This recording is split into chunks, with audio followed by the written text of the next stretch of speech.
Hi dear students, today we will start a new chapter, that is the motion in a plane. So we have discussed the motion in one dimension or the motion in a straight line.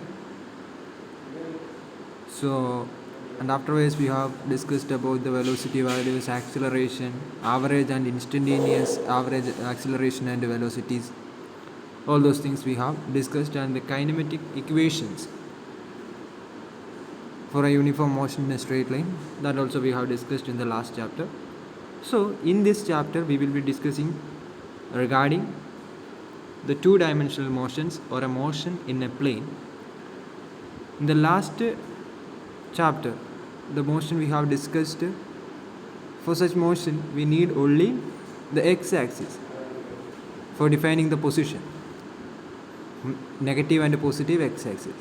For in a motion in a plane, we require both x and y axis, or we in the three dimension, if it is, then x, y and z axis are necessary just to define the position. Okay,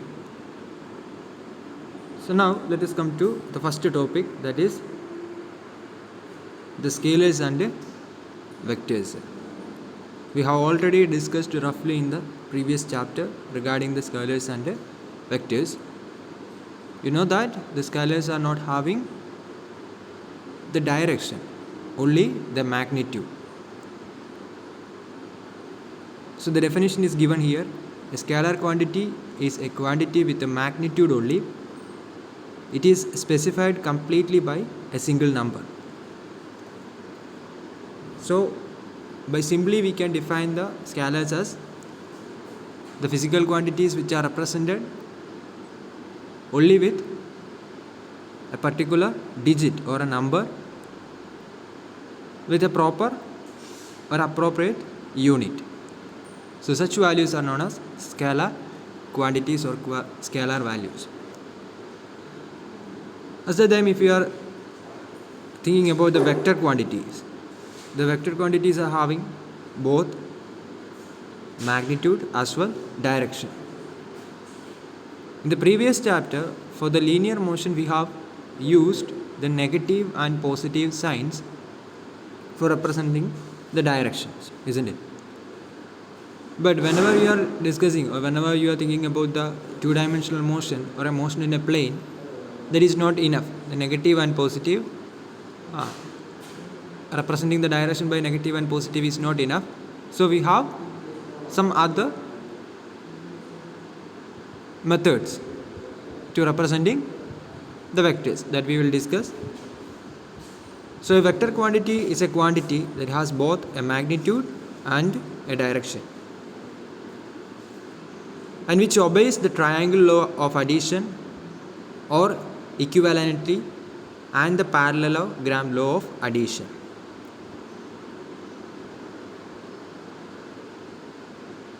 So which follows the triangle law equivalently the parallelogram law. Actually the triangle law is can be considered as parallelogram law also. So the vector addition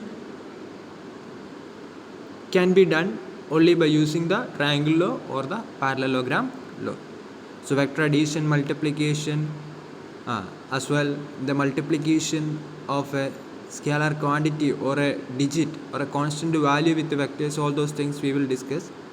As well in this chapter we will discuss the circular motion, the projectile motion, and the range of the projectile, the height at which it can move, all those things we will discuss in this chapter. And the derivations, there are some derivations as well equations.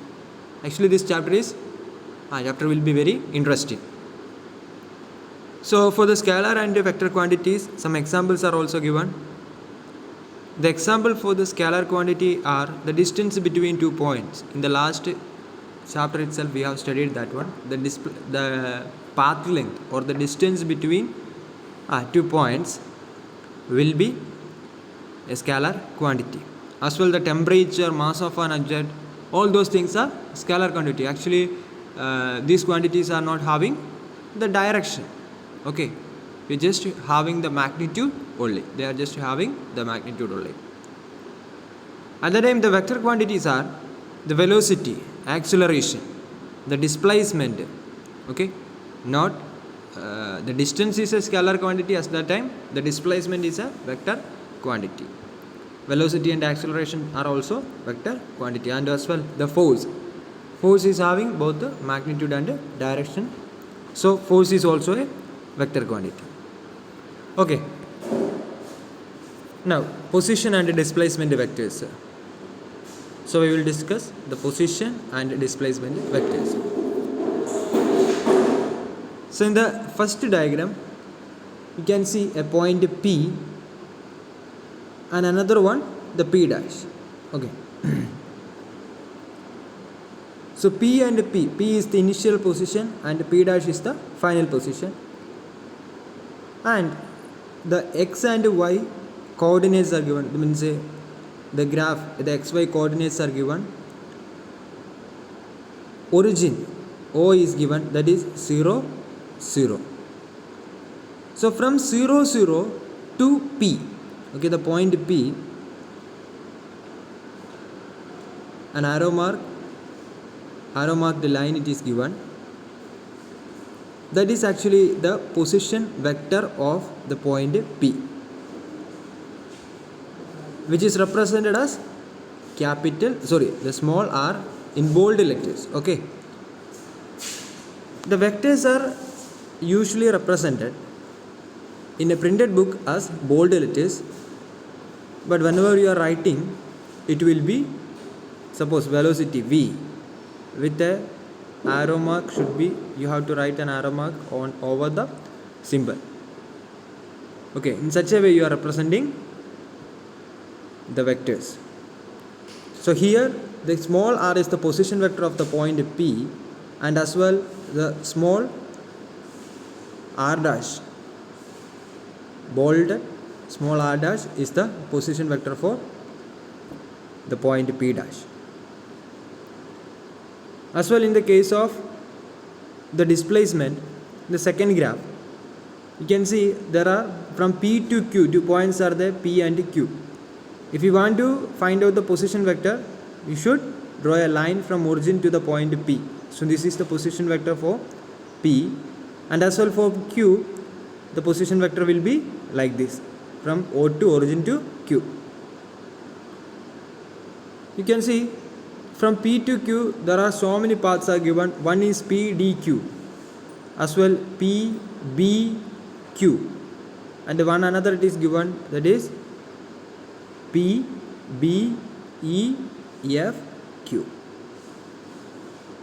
Actually the displacement is the least distance between 2 points. So here the displacement will be this PQ.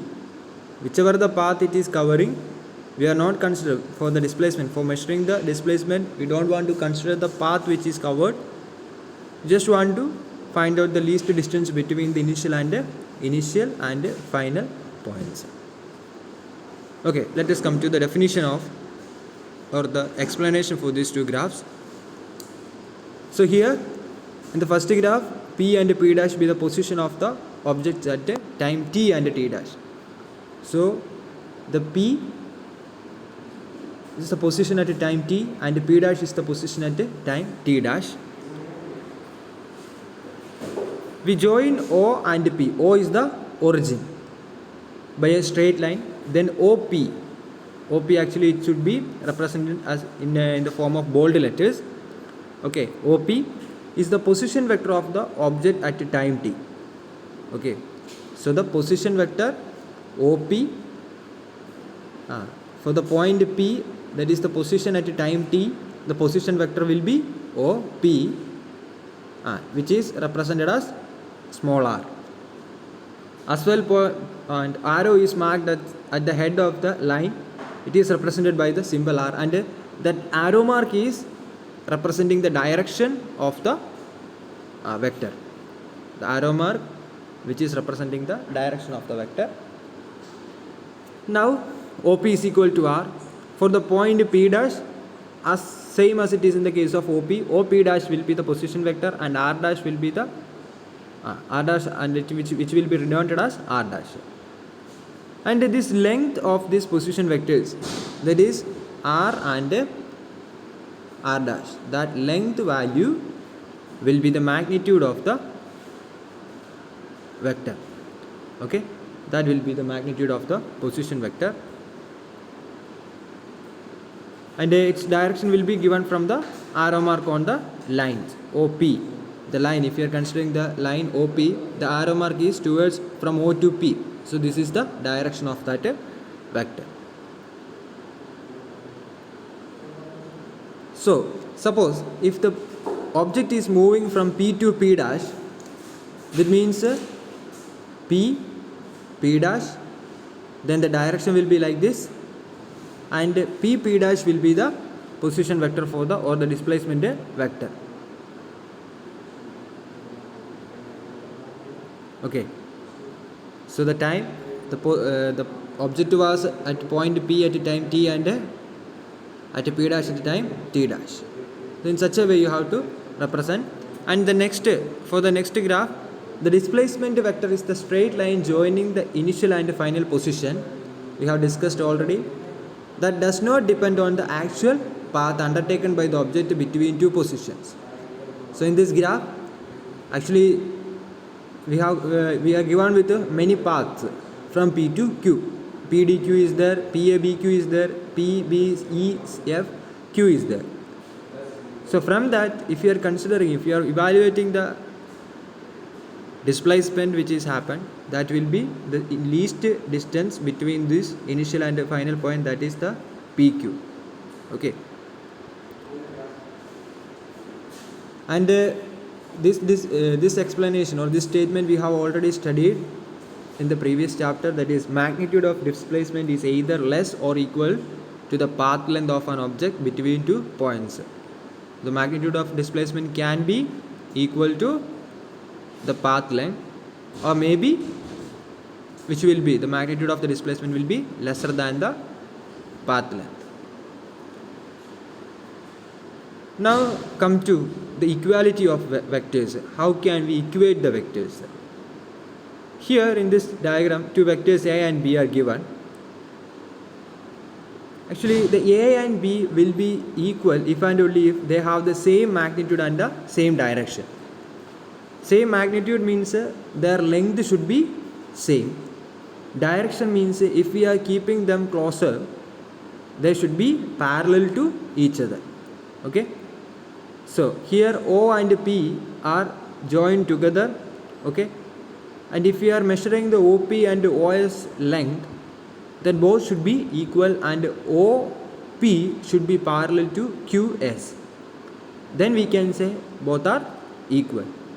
Here in this case, the next case B, the A dash and B dash, we know that how closer we are keeping, the A dash and B dash cannot be kept as parallel. Okay, we are not supposed to change the directions, but we can just change the position. We can change the position. So means from QS dash, from this point you can take the QS dash to here. Okay, sorry, Q dash S dash, that is the B dash. We can take from this point to here. There is no problem, but you are not supposed to change the direction. You cannot change the direction of Q dash S dash as like this. You cannot do that. Okay, you can change the position and you can make A dash and B dash closer to each other. So then you can check that, or you can see that they will not they are not parallel to each other, hence their directions are different. Even if their magnitude are equal, but the directions are different, hence the vectors are not equal. So the vector A and B are not equal. We can say that. Okay, so I think this much things are clear.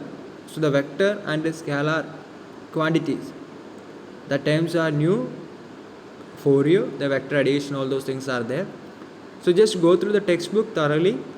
Okay, read the textbook 2-3 times, and as well study the things day by day, day to day. The things whatever you are learning from the school, that day itself you just make thorough with those concepts. Okay, so today we are just winding up. We will discuss, or we will continue in the coming class. Okay then, thank you.